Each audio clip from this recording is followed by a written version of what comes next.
3、2、1、じゃーん、すごーい。皆さんこんにちは。巻き寿司アーティストのちゃちゃです。本日はこちら、日本でも海外でも大人気な古典柄の巻き寿司、使い巻きの作り方を徹底解説していきます。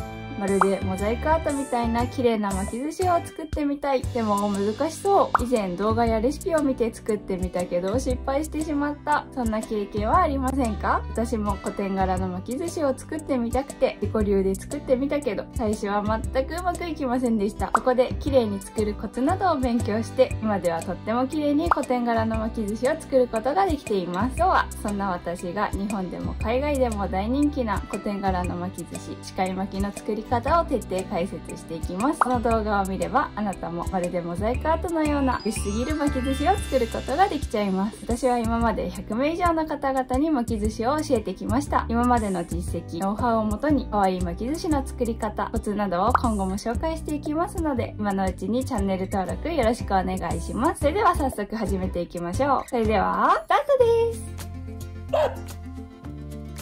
本日使用する材料はこちらです。概要欄にも詳しく記載しておきますので、ぜひチェックしてみてください。まず最初に寿司飯を用意していきます。寿司飯の美味しい作り方はこちらの動画で紹介していますので、ぜひご覧ください。寿司飯を 50g と 100g に分けます。寿司飯と食材を混ぜて寿司飯に色をつけていきます。桜でんぶは大さじ1杯使っていきます。寿司飯と食材を混ぜて色をつけていきます。レチレチ混ぜると寿司飯がお団子状態になってしまうので優しく混ぜていきましょう。ピンクの寿司飯を 90g と 10g に分けます。本日使用する海苔のサイズについて説明していきます。よくスーパーなどで売られている海苔は 21cm×19cm で、この1枚のサイズを前径と呼びます。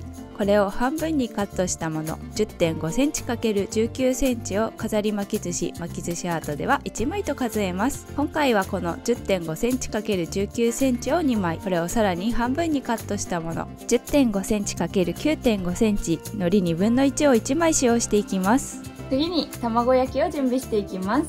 卵焼きは自分で焼いてもいいのですが、市販のものを使用した方が切った時に断面が綺麗になるので、より綺麗な巻き寿司を作ることができます。私はいつもこのようなお寿司用の卵焼きを使っています。スーパーの海鮮コーナーなどで購入することができます。卵焼きを目盛り付きまな板の上に乗せます。盛り付きまな板についてはこちらの動画で説明しているので、ぜひチェックしてみてください。まず長さを 10cm にカットしていきます。まな板の目盛りを参考にしながら包丁の刃が曲がらないようにまっすぐ落としていきます。正方形にしたいのでこの端もまっすぐになるように切りましょう。そして 2cm 幅になるように切ります。回転させもう一辺も 2cm 幅に切ります。これで 2cm 角の卵焼きの完成です。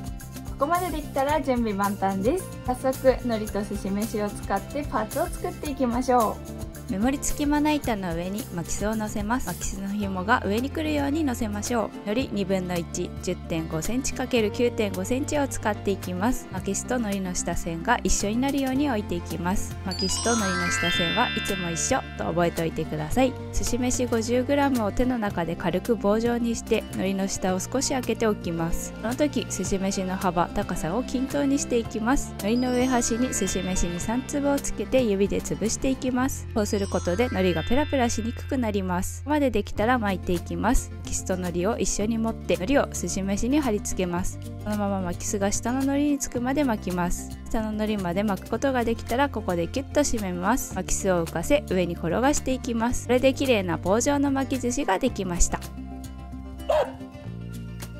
巻きすと海苔を一緒に持って海苔を寿司飯に貼り付けます。そのまま巻きすが下の海苔につくまで巻きます。下の海苔まで巻くことができたらここでギュッと締めます。巻きすを浮かせ上に転がしていきます。これで綺麗な棒状の巻き寿司ができました。2つ目のパーツができました。次は海苔1枚とピンクの寿司飯 90g を使っていきます。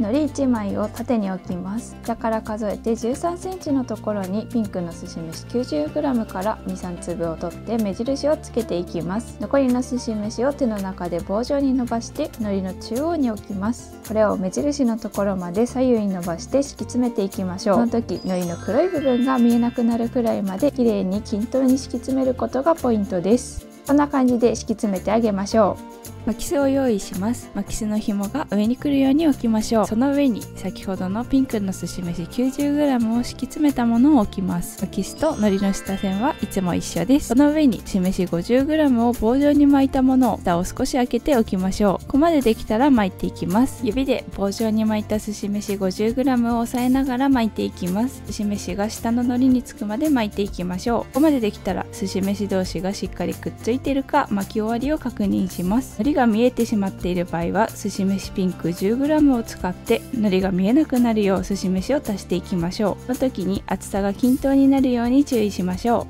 う。巻きすを浮かせ上に転がしていきましょう。こんな感じで綺麗な2層を作ることができました。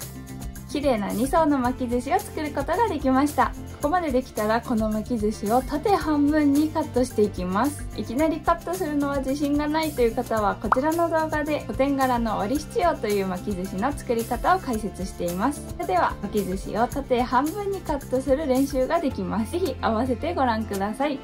巻き寿司をカットするときはよく切れる包丁、手酢、お酢と水1対1で割ったもの、濡れ布巾を用意してください。まず包丁の刃先を手酢につけて濡らします。刃先が濡れているとすし飯が包丁につきにくくなるので綺麗に切ることができます。ここまでできたら目盛り付きまな板の太い線に先ほど作った巻き寿司の中央を合わせておきます。包丁の先端を使って目印となる切り込みを入れていきます。まな板の太い線をなぞるようなイメージで切り込みを入れていきましょう。この切り込みは深くなくて大丈夫です。海苔1枚を切ることができれば OK です。このように切り込みを入れてあげてください。ここまでできたら濡れ布巾で包丁をきれいにして再度手酢で包丁を濡らします。先ほど入れた切り込みを目印に切っていきます。今度は包丁全体を使って切ります。押し切りではなく包丁を上下にスライドさせながら刃が曲がらないようにできるだけまっすぐ包丁を落とすようなイメージで切りましょう。これで綺麗に半分にカットすることができました。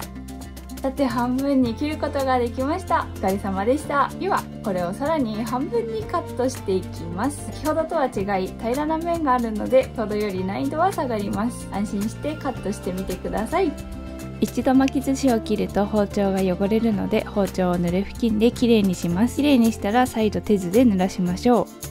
先ほどと同様に切り込みを入れていきます。切り込みに沿って切っていきましょう。ちぎりはせず上下にスライドさせながら切ります。刃が曲がらないようにできるだけまっすぐ切っていきましょう。これで半分にカットすることができました。もう一つのパーツも同様に切りましょう。はい、4等分にカットすることができました。ここまでできたら早速組み立てていきましょう。巻きすの上に海苔1枚を置きます。4等分にカットしたパーツの1つを海苔の端に合わせて置きます。断面の部分、直角の方が外側に来るように置きましょう。その隣にもパーツを置きます。こちらも直角の方が外側です。中央のくぼみに合わせて卵焼きを置きます。卵焼きの角が下に来るように置きましょう。残りのパーツも乗せていきます。下のパーツの上の部分に今度は断面が上で直角の部分が外側に来るように置きます。同じく反対側も乗せます。この時に卵焼きが隠れるように置いてあげましょう。ここまでできたら海苔の端にすし飯に3粒置き指で潰します。では巻いていきます。組み立てたパーツが崩れないように指で押さえながら巻いていきます。巻きすが一周したら少しギュッと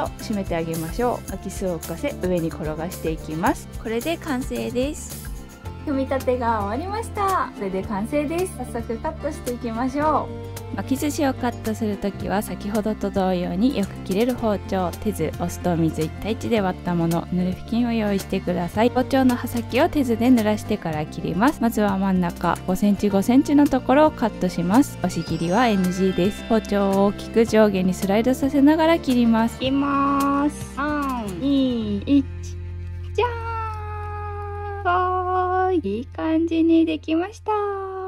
一回巻き寿司を切ると包丁がこのように汚れるので濡れ布巾で包丁をきれいにして再度手酢で濡らしてから切ります。次は 2.5cm、2.5cm のところでカットします。4等分にカットすることができたら完成です。完成しました。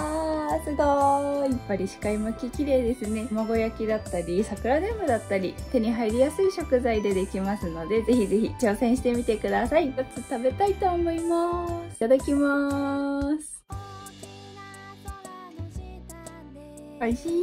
寿司飯と卵焼きの相性が抜群です。今日は桜でんぶを使って作ったのですが、違うふりかけで違う色を使って作ってみても可愛いと思いますので、ぜひ挑戦してみてください。お弁当に入れても綺麗ですし、手土産にしてもとっても喜ばれると思います。現在、公式 LINE では美味しい寿司飯の作り方をまとめた資料や、美味しい可愛い巻き寿司作りに役立つコンテンツをプレゼント中です。お子さんに可愛い巻き寿司を作ってあげたい、お子さんと一緒に巻き寿司作りを楽しみたい、そんな方は動画下の概要欄からぜひぜひ登録お待ちしております。本日の動画も最後までご覧いただきましてどうもありがとうございました。貝巻きの作り方勉強になったよという方はチャンネル登録と高評価よろしくお願いします。それではまた次の動画でお会いしましょう。バイバーイ。